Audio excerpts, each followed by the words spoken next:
watching TV or talking for hours to her friends, mostly ignoring me. But I didn't really mind. I had loads of imaginary friends. Thankfully, Dad was nothing like her. We were rich, and he was the owner of a local sugarcane factory. And as a kid, I used to think he must be so sweet because he made sugar.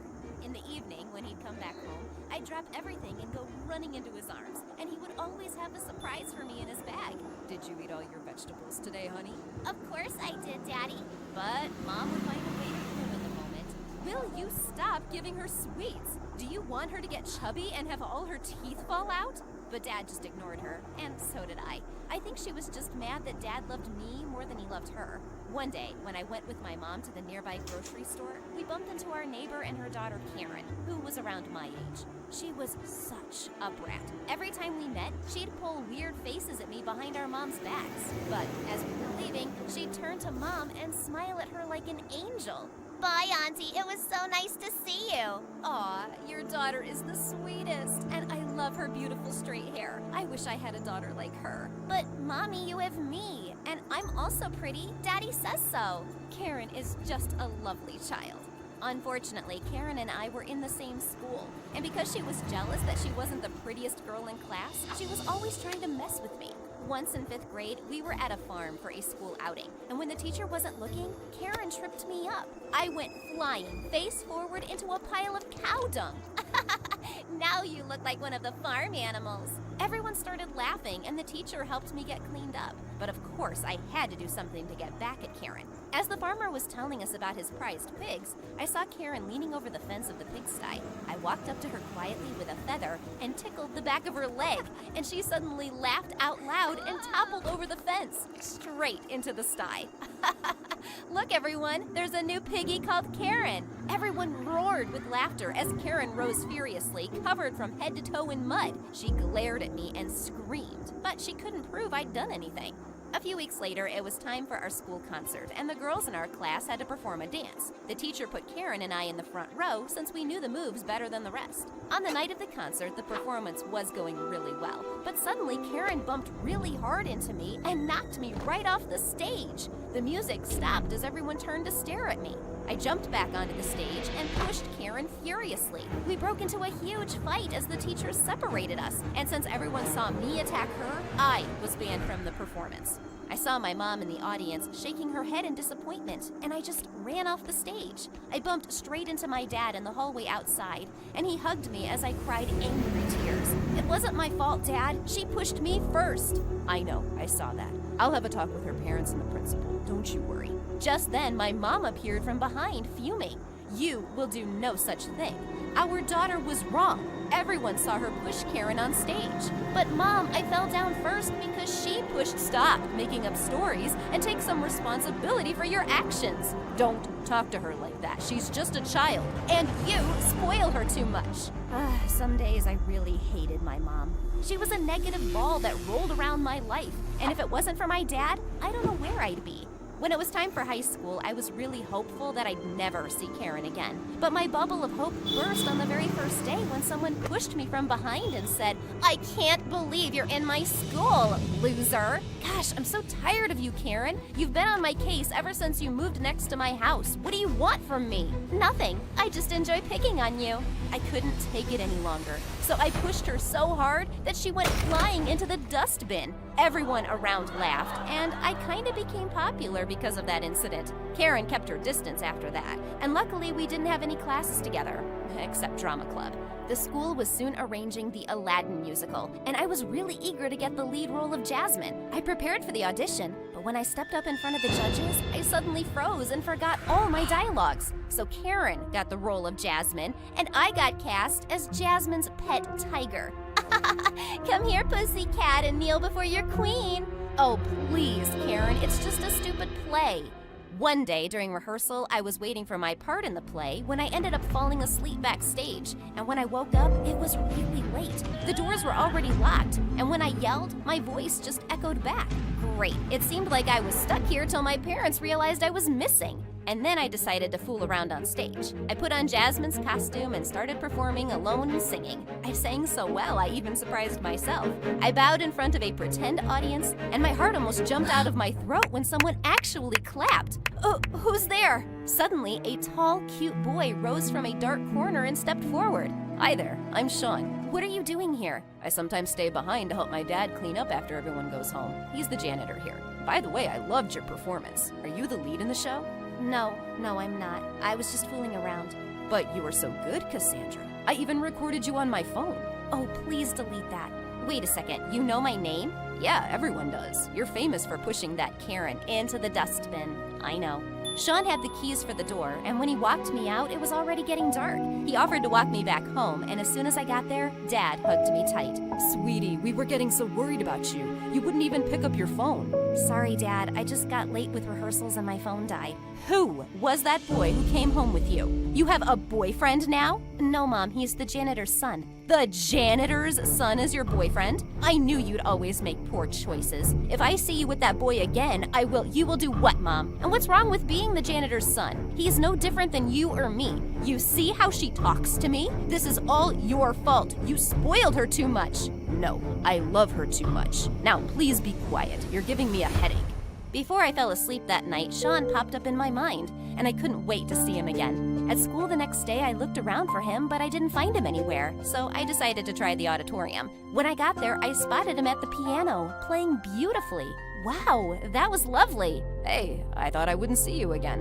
Why not? We're in the same school. I sat next to him, and we talked and enjoyed each other's company. Then he asked me to sing for him as he played the piano. Just as the song ended, he turned to me with a smile, and his face was just inches away from mine. But suddenly, someone burst into the auditorium and started taking pictures of us. It was freaking Karen. This is going to go viral.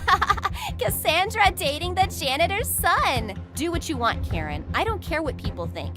Karen posted the pictures on Instagram and sent them to my mother, too. And she went ballistic. You better stop seeing this boy or I will move out of the house. It'll be a relief for me and Dad if you leave. It's not like you make us happy. Cassandra, that's not a nice thing to say to your mom. But it's true, Dad. Mom is never happy about anything. Mom stormed off angrily while Dad stayed and spoke to me about Sean. This time, he sided with Mom and told me that I was too young to have boyfriends. But Dad, he is not my boyfriend. He's just a good friend. I think it's best you stay away from him, Cassandra.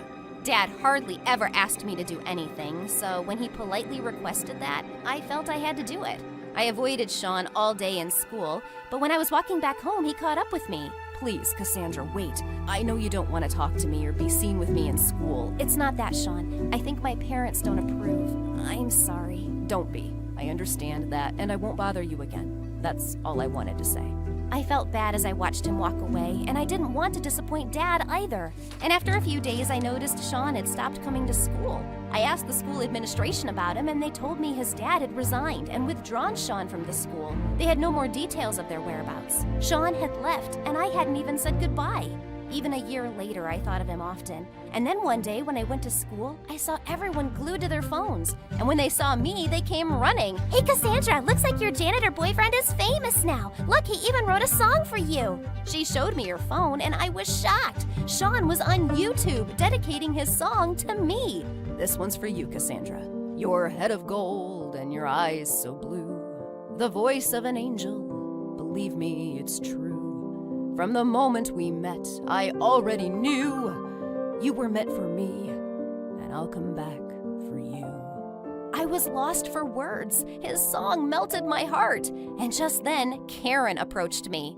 Aw, the janitor boy wrote you a song. Why don't you go find him and live happily ever after in a gutter?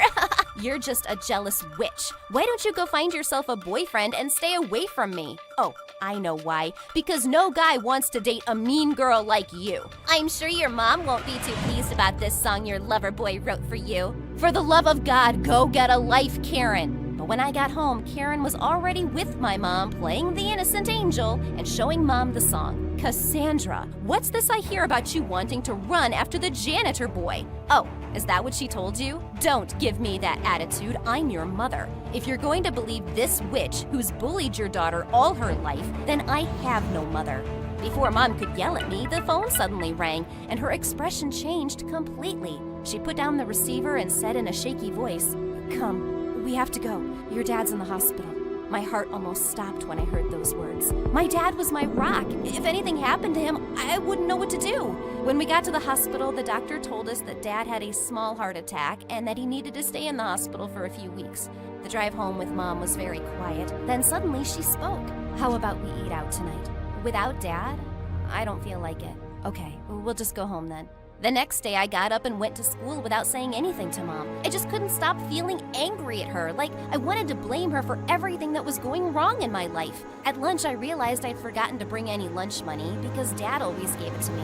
As I sat alone in the cafeteria watching the latest MSA episode on my phone, Karen suddenly came along with her friends. "Aw, watching MSA, babe?"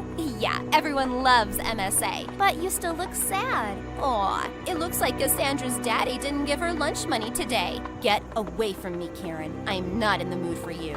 Here, you can have some of my food." She suddenly smacked her plate of pasta on my shirt, and before I could hit her, Mom walked into the cafeteria. She'd seen what Karen did, and she was so angry that she complained to the principal, and Karen got detention for a month. "Why are you here, Mom? Is Dad okay?" "Yes, he is doing just fine. I just came to give you your lunch money." I could sense that she was trying to connect with me, so I decided to give her a chance. One day at dinner, we were eating silently when suddenly Mom started to cry. I'd never seen her shed a tear before. "What's wrong, Mom?" "Oh, I was just thinking about your dad and how hard things would be without him. I know I'm sometimes difficult with him and also with you, but it doesn't mean I don't love you both very much. You know that, right?" It was the first time I'd ever heard her say that she loved me.